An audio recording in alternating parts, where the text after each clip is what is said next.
Hi friends. ఇవాళ అరుణాచలంలో rooms ఎలా తీసుకోవాలనేది నేను చెప్తున్నా.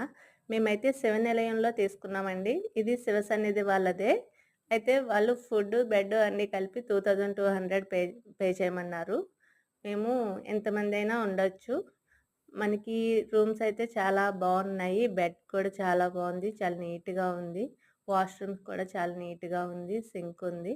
సో, బాల్కనీ ఉంది దీనికి. బాల్కనీ నుంచి గిరిని చూస్తే చాలా ప్లెజెంట్‌గా ఉంటుంది మనకి. చాలా నైస్ వ్యూ కనపడుతుంది ఇక్కడి నుంచి. మొత్తం అరుణాచలం కనపడింది. సో, మనకిది బావుంది. కాపోతే ఫుడ్డు అడ్జస్ట్ అవ్వాల్సిందే. ఇంకా గిరి దగ్గరికి మనము గుడి దగ్గరికి వెళ్ళాలంటే గనక ఆటోలో వెళ్ళాల్సిందే.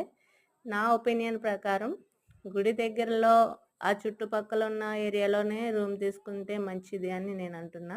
ఎందుకంటే హ్మ్. ఆటో చార్జెస్ ఎక్కువవుతున్నాయి. దానివల్ల మనము గుడి దగ్గరలోనే మనం రూమ్స్ తీసుకుంటే గనక మనకి ఏ ప్రాబ్లమ్ ఉండదు.